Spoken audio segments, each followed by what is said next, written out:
आज पहले एक सूत्र पर मैं बात करना चाहूंगा कि आदमी कहां गलत हो गया।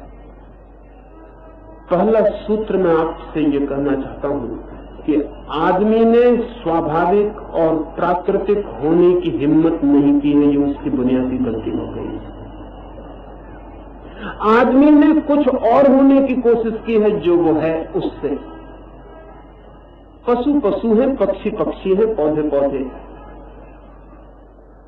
अगर एक गुलाब में कांटे हैं तो वो इस परेशानी में नहीं पड़ा रहता कि मैं बिना कांटों का कैसे हो जाऊं। वो अपने कांटों को भी स्वीकार करता है, अपने फूल को भी स्वीकार करता है। उसकी स्वीकृति में कांटों से विरोध और फूल से प्रेम नहीं, उसकी स्वीकृति में कांटे और फूल दोनों समाविष्ट। इसलिए गुलाब प्रसन्न है क्योंकि उसे कोई अंग काटने नहीं है। कोई पक्षी अपने एक पंख को इंकार नहीं करता है और एक को स्वीकार नहीं करता है, और कोई पशु अपनी जिंदगी को आधा आधा तोड़ के स्वीकार नहीं करता है, पूरी ही स्वीकार कर लेता है।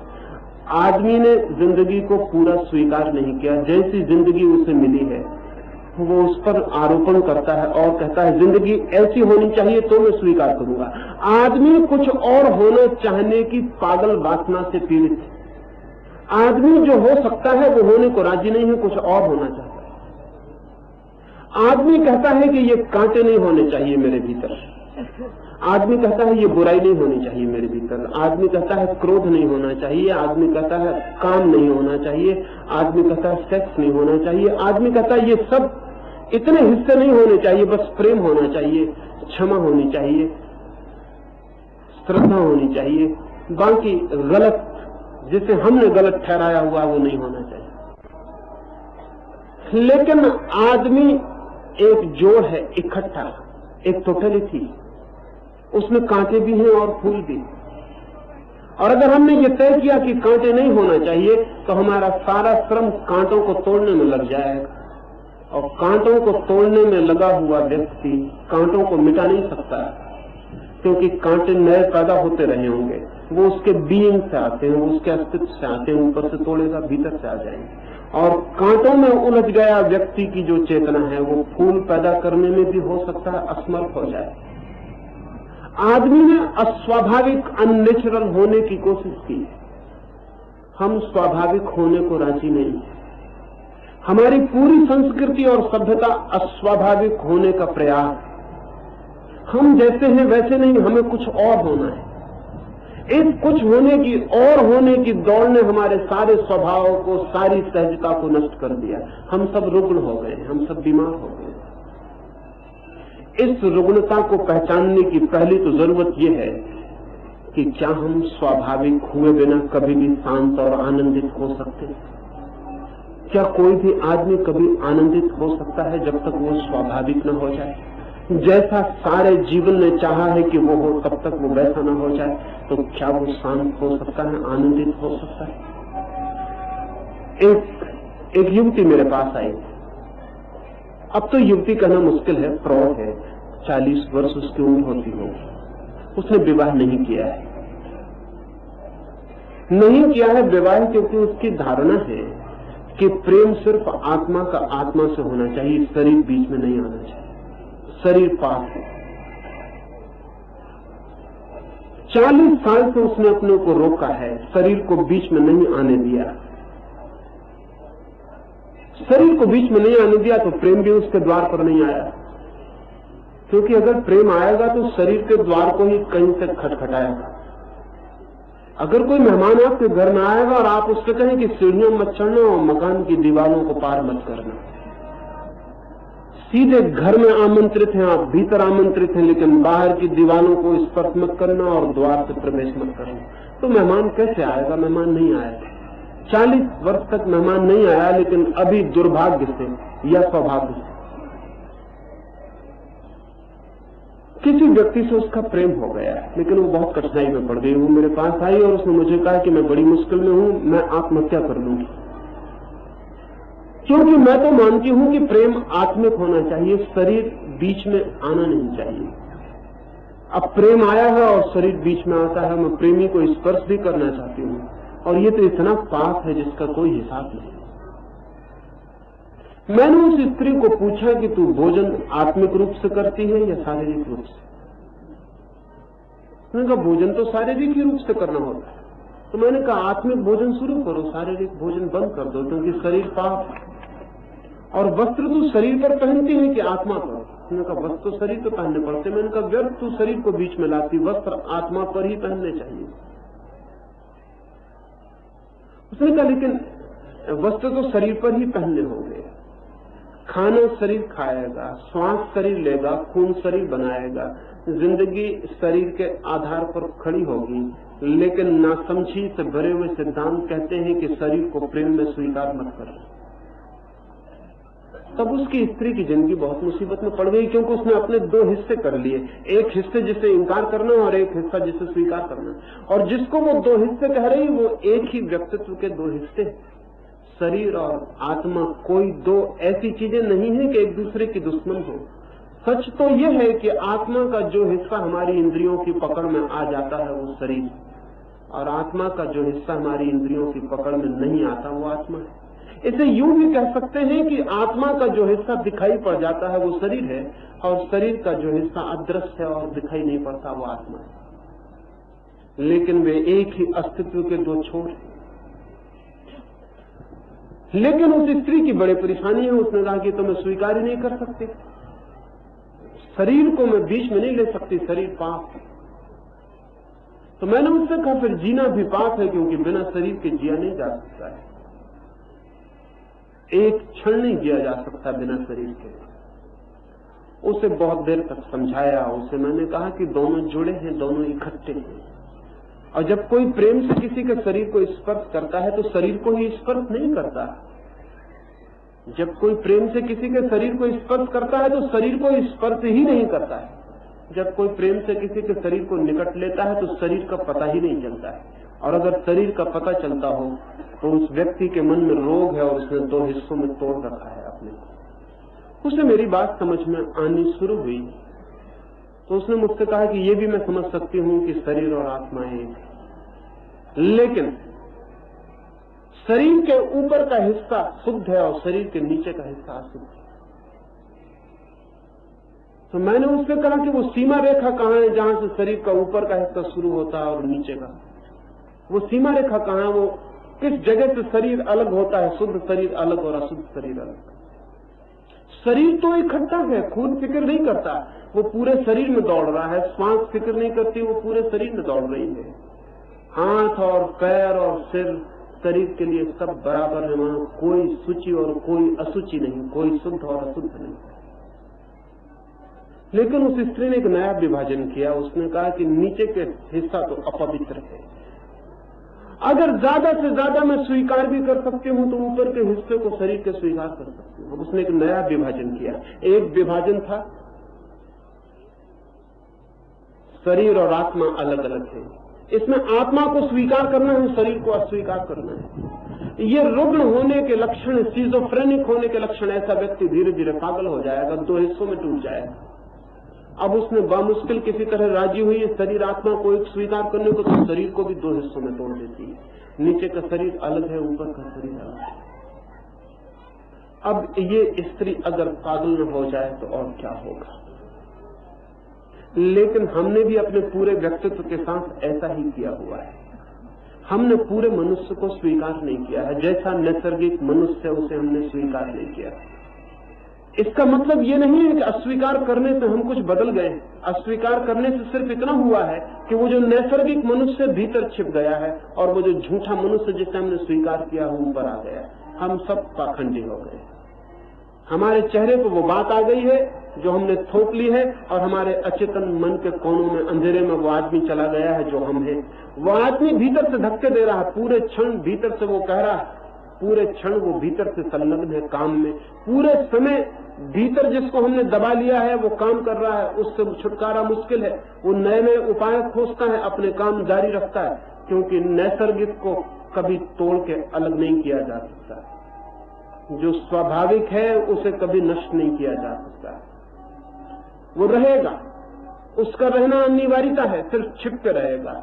और छिप के रहेगा तो आप दो हिस्सों में टूट जाएंगे। एक आपका चेतन कॉन्शियस दुनिया हो जाएगी, एक आपकी अनकॉन्शियस दुनिया हो जाएगी। बीच में एक बड़ी दीवार खड़ी हो जाएगी उस दीवार के आर पार हमारा जाना ही बंद हो जाएगा। हम पीछे कभी लौट के देखेंगे भी नहीं कि हमने अपने ही कितने हिस्से पीछे दबा रखे हैं।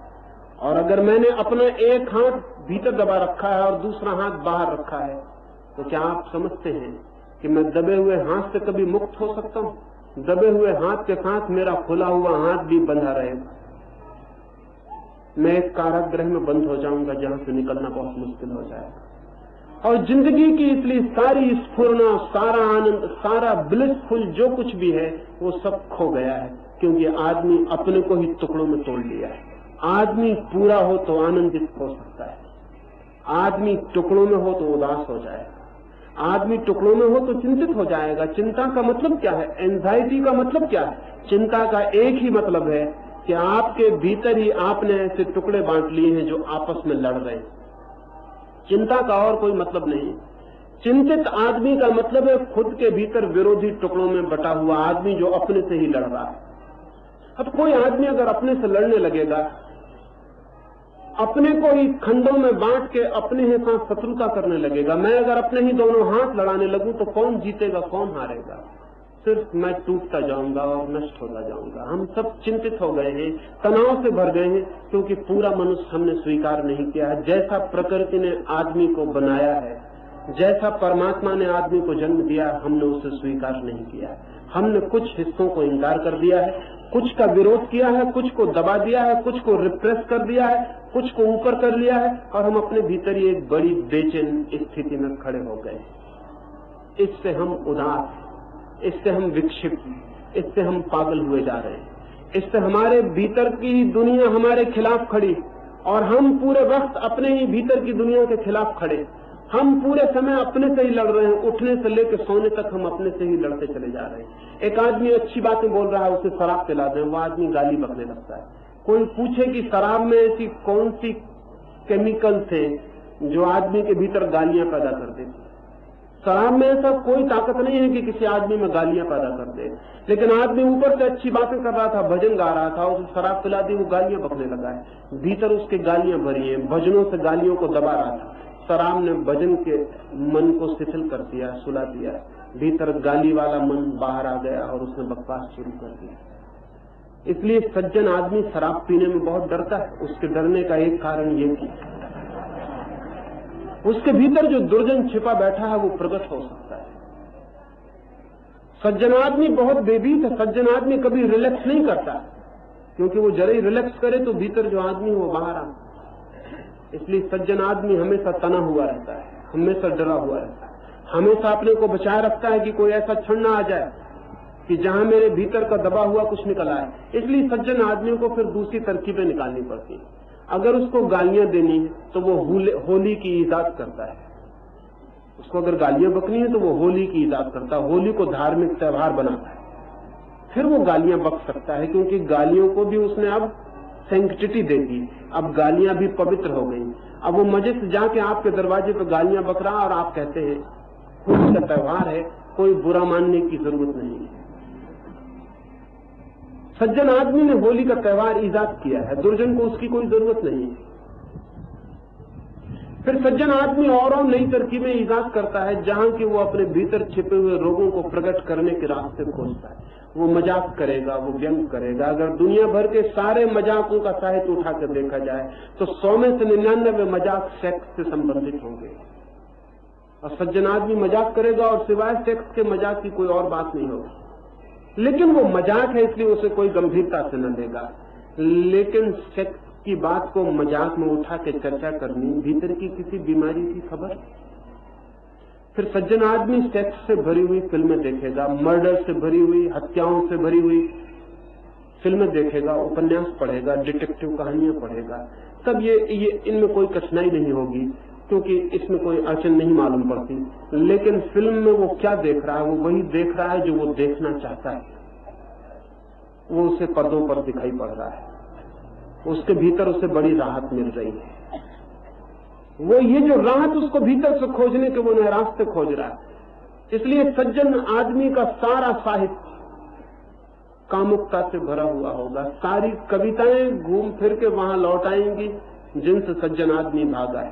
सारे गीत वहां आ जाएंगे जिनसे सज्जन आदमी ने इंकार किया है। और सज्जन आदमी लड़ने के नए नए उपाय खोजेगा, कभी हिंदू मुस्लिम को लड़ाएगा, क्योंकि सज्जन आदमी को सीधा लड़ना बड़ा बुरा मालूम पड़ता है। वो सीधा नहीं लड़ सकता कि वो आपसे कहे कि आओ मेरा लड़ने का मन होता है निपट ले, ऐसा वो नहीं करेगा। वो कोई उपाय खोजेगा कि गौ माता का अपमान हो गया है, तो सज्जन आदमी अब लड़ने आ सकता है। कि कुरान को किसी ने चोट पहुंचा दी है, कि रामायण को किसी का पैर लग गया है, कि मंदिर की कोई मूर्ति टूट गई है, सज्जन आदमी को लड़ने के लिए भी श्रेष्ठ और सज्जनोचित कारण चाहिए, तब वो लड़ने के लिए बाहर आएगा। फिर वो लड़ सकता है मुझे, क्योंकि अब उसने एक धार्मिक वजह ले ली, एक धार्मिक आड़ ले ली।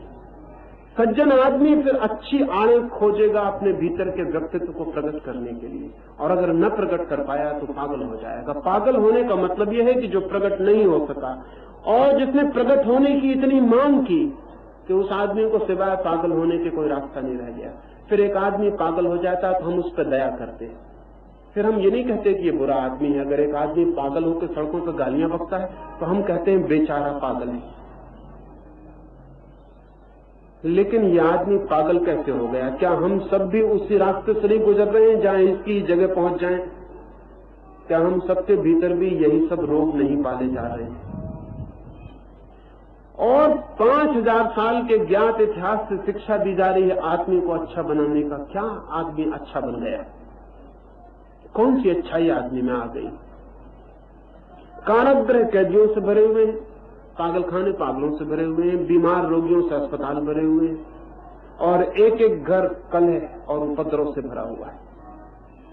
और अगर हम आदमी की पूरी जिंदगी को खोल कर देख सकें, जो कि बहुत मुश्किल हो गया है क्योंकि हमने जिंदगी को बहुत बहुत पर्दों में छिपाया हुआ है, अगर हम एक दिन के लिए भी तय कर लें कि सारे आदमी वैसा ही व्यवहार करेंगे जैसा करना चाहते हैं, तब हमें दिखाई पड़ेगा कि ये तो जिंदगी बहुत और है। जो दिखाई पड़ती थी वो बात कुछ और थी।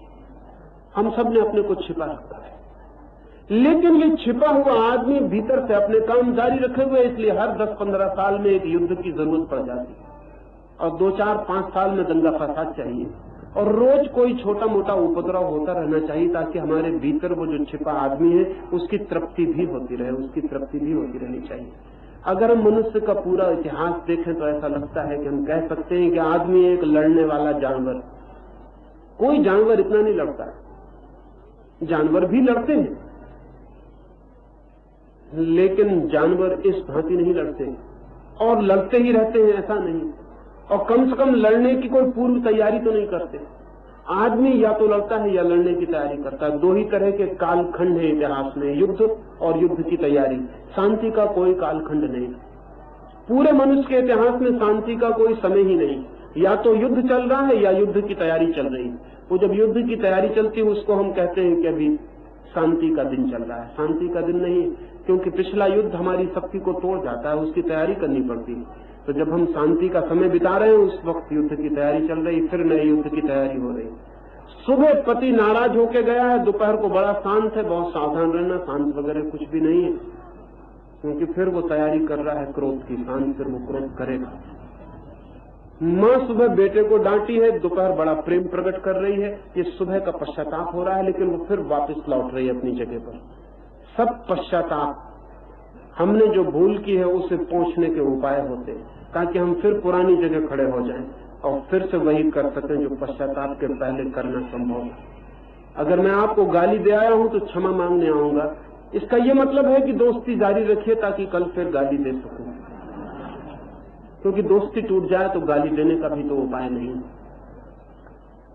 सब इसलिए क्षमा भी मांगूंगा, कल फिर वही करूंगा, पश्चाताप करूंगा, कल फिर वही क्रोध होगा, कल फिर वही घृणा होगी, कल फिर सब वही होगा।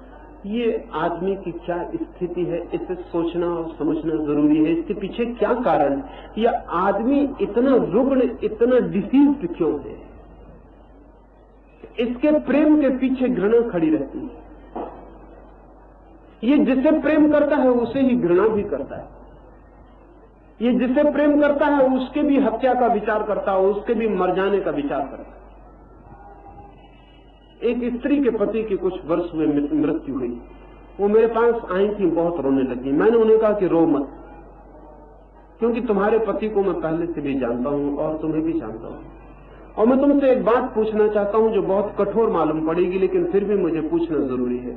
मैं तुमसे ये पूछना चाहता हूं कि जब तुम्हारा पति जिंदा था तब तुम उसके जिंदा होने से खुश थी, और अगर उसके जिंदा होने से खुश नहीं थी तो उसके मरने से रोने का क्या कारण? उस पत्नी के आंसू एकदम सूख गए, जैसे उसे बहुत शाख लगने की बात थी, क्योंकि उसका पति मर गया। और उससे मैं ये कहूंगा कि तो वो सोच के नहीं आई थी, वो सोच के आई थी कि मैं सांत्वना दूंगा, समझाऊंगा, बुझाऊंगा, उसके मन को राहत दूंगा, कहूंगा बहुत बुरा हो गया। उसने ये सोचा भी नहीं था कि मैं उससे ये पूछूंगा कि जब तेरा पति जिंदा था तो तू उसके जिंदा होने से खुश थी, और अगर उसके जिंदा होने से खुश न थी तो उसके मरने रोने का क्या संबंध? उसके आंसू सूख गए हैं। उसने मुझे पहले बहुत क्रोध से देखा है, फिर वो विनम्र हो गई और फिर दोबारा रोने लगी। अब उसका रोना बहुत दूसरा है। और उसने मुझसे कहा रोते हुए कि आप ये क्या पूछते हैं, तो मुझे ख्याल भी नहीं था, लेकिन आप ठीक ही मेरे घाव को छू दिए। जब तक मेरे पति जिंदा थे मैं जरा भी खुश न थी। और आप ठीक कहते हैं, ऐसे कई मौके रहे होंगे तब मैंने सोचा होगा कि आदमी मरी जाए तो बेहतर, या मैं मर जाऊं तो बेहतर। लेकिन अब मैं क्यों रो रही हूं? मैं आपसे पूछती हूं कि मैं क्यों रो रही हूं? फिर अगर मैं जिंदा रहने में खुश न थी तो मैं मरने से रो क्यों रही? ये स्त्री क्यों रो रही है पति के मर जाने से? ये पति के मरने का दुख है। ये तभी हो सकता था जब पति के जीने का कोई आनंद रहा हो, लेकिन वो नहीं था। तब क्या है? तब कौन सी कठिनाई से रुला रही है? इसके भीतर कोई जगह खाली हो गई। दुश्मन भी हमारे भीतर जगह भरे रहते हैं, और अगर एक दुश्मन भी मर जाता है तो आपके भीतर थोड़ी जगह खाली हो जाती है। मित्र के मरने से तो होती ही है, दुश्मन के मरने से भी आपकी दुनिया वही नहीं रह जाती जो कल तक थी, सब रद्द बदल हो जाता है। पति के मरने से सब बदल गया। कल तक जो जिंदगी थी अब आगे नहीं होगी, न कल के दुख भी अब नहीं होंगे। सुख तो थे ही नहीं, कल के दुख भी अब नहीं होंगे, कल की चिंताएं भी अब नहीं होंगी, कल की परेशानी भी अब नहीं होगी। कल का सब टूट गया। पति के साथ कल की एक दुनिया गिर गई, और नई दुनिया बनाने की हमारी हिम्मत इतनी कम है कि हम रो रहे हैं। लेकिन ये किसी आनंद के खो जाने के आंसू नहीं, आनंद तो था ही नहीं। क्या आपको पता है कि आपको पहली दफे ही पता चलता है कि किसी आदमी की जिंदगी से हमें आनंद था? कभी पता चलता जब वो आदमी मर जाए, उसके पहले आपको कभी पता नहीं चलता। जब तक वो आदमी जिंदा है, आपके साथ है, आपको पता नहीं चलता। मित्र जब छूट जाता है तब याद आती है, जब तक साथ होता है तब तक आप कहीं और देखते रहते हैं।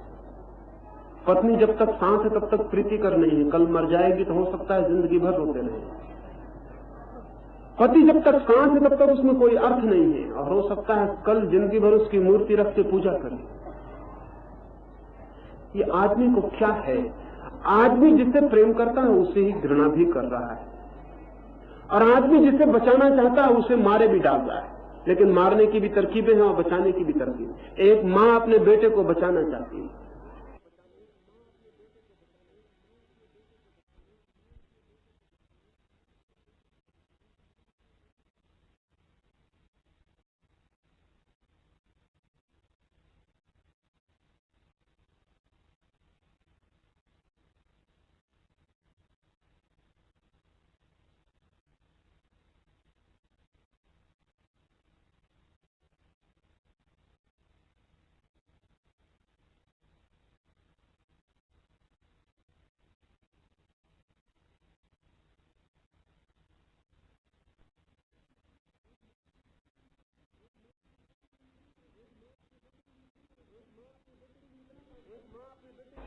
एक माँ अपने बेटे के लिए इतना काम कर रही, इतना श्रम कर रही, लेकिन साथ ही बेटे को मार भी रही। बेटे की स्वतंत्रता उसे बर्दाश्त नहीं है। बेटे को बचाना चाहती, उसको भोजन दे रही है, उसकी सेवा कर रही है, लेकिन उसकी स्वतंत्रता को बिल्कुल मार डालना चाहती है। और जिंदगी भर चाहेगी कि बेटा उसकी तरफ निर्भर रहे और डिपेंडेंट रहे, और जब भी तकलीफ ना आए तो उसकी गोद में सिर रख ले। कभी भी बेटा इतना बड़ा ना हो जाए कि उसकी गोद बेकार मालूम पड़ने लगे। ये भी आकांक्षा साथ चल रही है। अब ये दोनों आकांक्षाएं बड़ी विरोधी। वो बेटे को बड़ा करना चाहती है, और बड़ा करने का अनिवार्य हिस्सा ये है कि बेटा उससे स्वतंत्र हो जाए। लेकिन साथ ही वो बेटे को छोटा भी बनाए रखना चाहती ताकि वो निर्भर भी रहे। अब वो बेटे को मार भी रही है और बेटे को जिला भी रही है, वो बेटे को मिटा भी रही है और बेटे को बना भी रही है, और उसे ख्याल भी नहीं है और बेटा इसका बदला भी लेगा, क्योंकि बेटे को वो जो मिटाने की कोशिश चल रही वो भी उसे पता है। इसलिए बेटे में भी दोहरे भाव अपनी मां के प्रति पैदा हो रहे हैं। एक साथ वो उसको प्रेम भी करता है और घृणा भी करता है। वो उसे प्रेम भी करता है क्योंकि उसे जिंदगी दे रही, दूध दे रही, उसे बड़ा कर रही, और उसे घृणा भी करता है क्योंकि उसकी सारी स्वतंत्रता छीन रही, उसका व्यक्तित्व में पहुंचे डाल रही, उसको वो अलग से खड़ा नहीं होने देना चाहती। वो दोनों काम एक साथ उसके भीतर पैदा हो रहे हैं। वो उसे घृणा भी करेगा, वो उसे प्रेम भी करेगा, और बाद में उसकी घृणा भी प्रकट हो सकती है। आज उसका प्रेम है, कल बुढ़ापे में उसकी घृणा वापस प्रकट हो सकती है। एक बाप अपने बेटे को बड़ा भी कर रहा है और डर भी रहा है, क्योंकि बाप अपने बेटे में अपने पोटेंशियल एनिमी को भी देखता है, अपने बुनियादी दुश्मन को भी देखता है, क्योंकि आज नहीं कल यही बेटा उसकी सब तिजोरियों और सब चाबियों का मालिक हो जाएगा। इसलिए बहुत गहरे में वो इससे डरा भी हुआ है। इसलिए वो पूरा निश्चित कर लेना चाहता है कि बेटा ठीक मेरी इच्छा के अनुसार चले, ताकि चाबियां भला इसके हाथ में हो लेकिन इच्छाएं मेरी हो भीतर। तब चाबियों की तिजोरियां मेरी इच्छाओं से ही खुले और तिजोरियां मेरी इच्छाओं से ही बहें। इसलिए बेटे को वो ओबीडियंट और आज्ञाकारी बनाने की चेष्टा में लगा हुआ है। इसके पहले कि बेटे के हाथ में चाबी आ जाए वो पूरा आज्ञाकारी हो जाना चाहिए। तब चाबी उसके हाथ में होगी लेकिन हाथ हमारी आज्ञा से चलते होंगे। इसलिए वो पूरा इंतजाम कर लेना चाह रहा है। वो डरा भी हुआ है कि बेटा अगर बगावती हो जाए तो कल सारी ताकत उसके हाथ में चली जाएगी। तो बाप बेटे से डरा भी हुआ है, प्रेम भी कर रहा है, एक ही साथ भयभीत भी है और प्रेम भी कर रहा है। और प्रेम और भय दोनों एक साथ कैसे हो सकते हैं? बेटे को भी दोनों बातें पता चल रही हैं कि बाप प्रेम भी कर रहा है, इसलिए बेटा भी बाप को प्रेम करता है, और वो ये भी देख रहा है कि बाप भयभीत भी है, और भयभीत होने की वजह से बेटे को डरा रहा है ताकि बेटे को भयभीत कर दे। इसके पहले कि बाप भयभीत किया जा सके, बाप बेटे को भयभीत कर देना चाहता है ताकि बेटा डरा रहे जिंदगी भर। कभी ऐसा ना हो कि बाप को डराने लगे।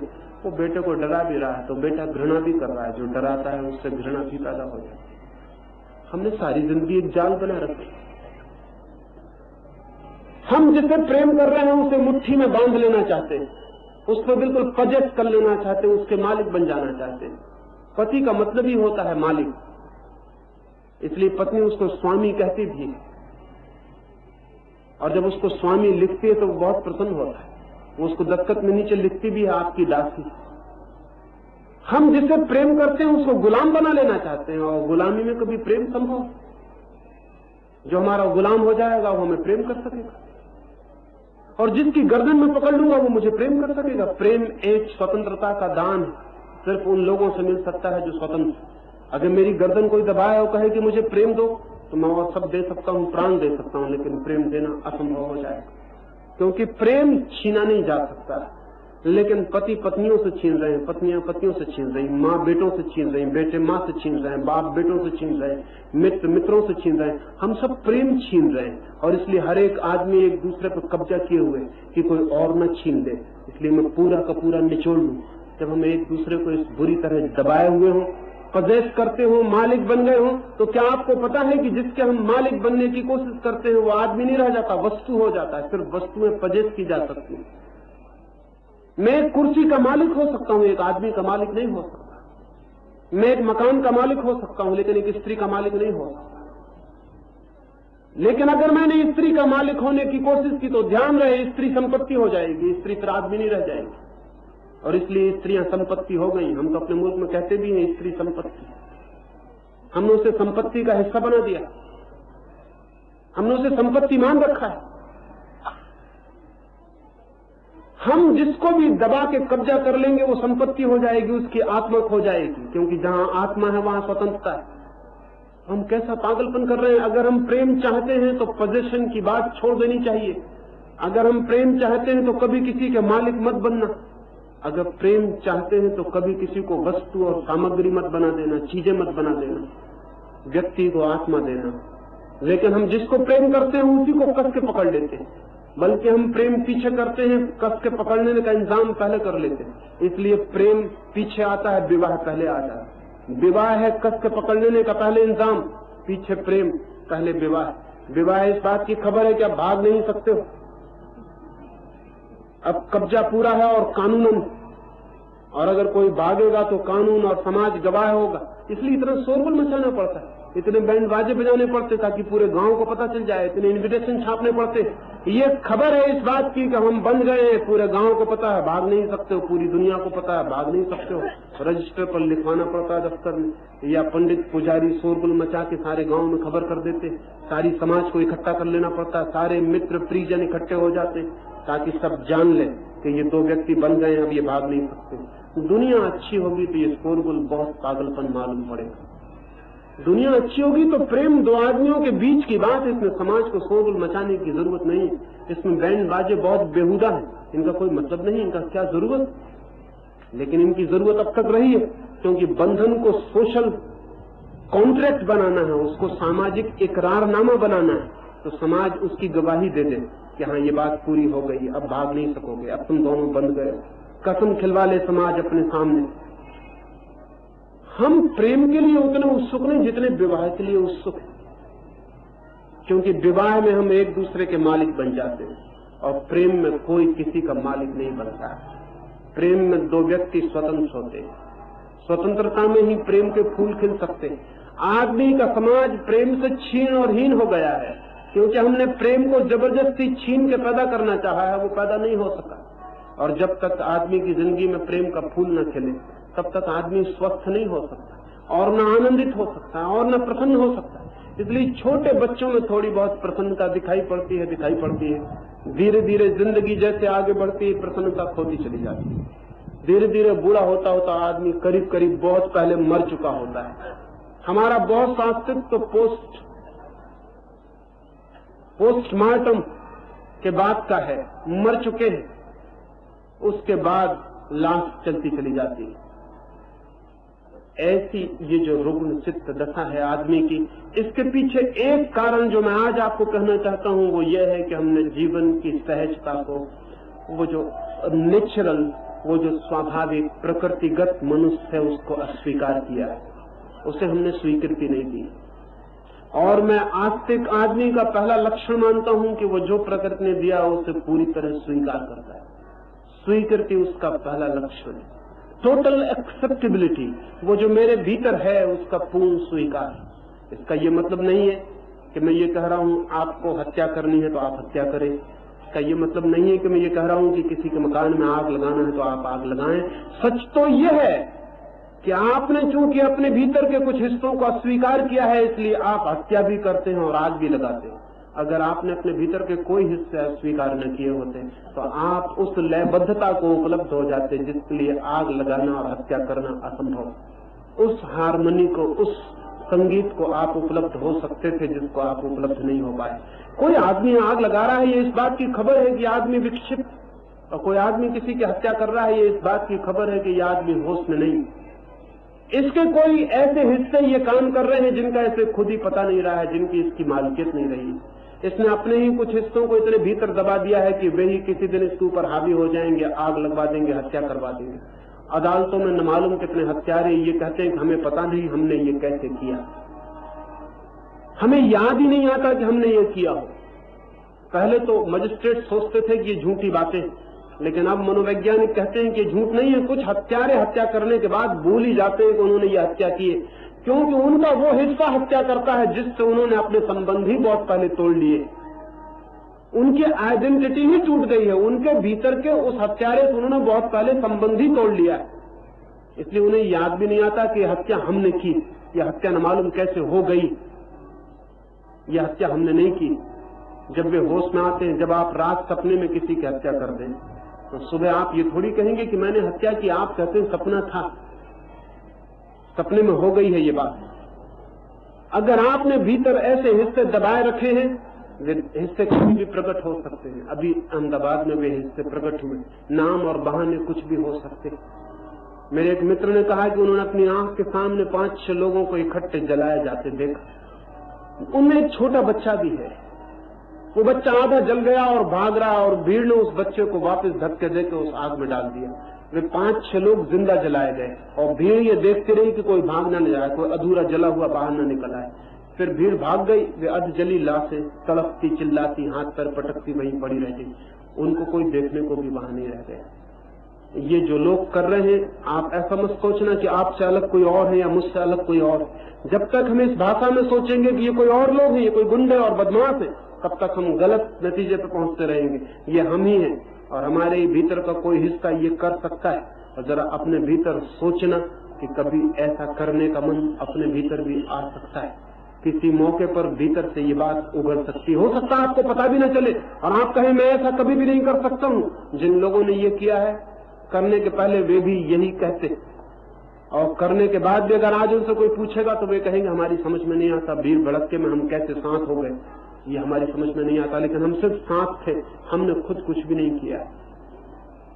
मैं भी शांत हो सकता हूं, आप भी शांत हो सकते हैं, हम भी ये कर सकते हैं। हमारे भीतर अधूरा कटा हुआ आदमी पड़ा है, बिल्कुल अपरिष्कृत, बिल्कुल ही आदिम, बिल्कुल ही जंगली आदमी हमारे भीतर पड़ा है और उसको हमने अंधी दीवारें बना के पीछे छोड़ दिया है।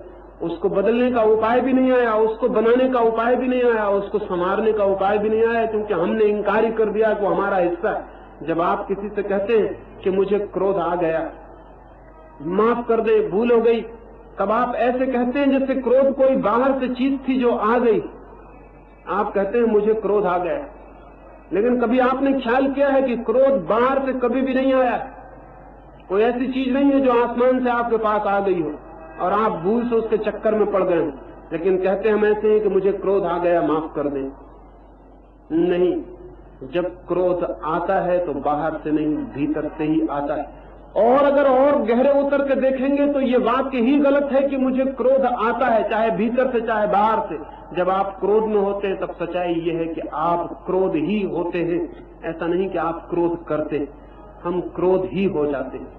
तो हमारा भीतर कोई पड़ा हुआ हिस्सा पूरी तरह फैल के हमें घेर लेता है और हम क्रोध ही हो जाते हैं। जब घृणा पकड़ती तो हम घृणा ही हो जाते हैं, जब हत्या पकड़ती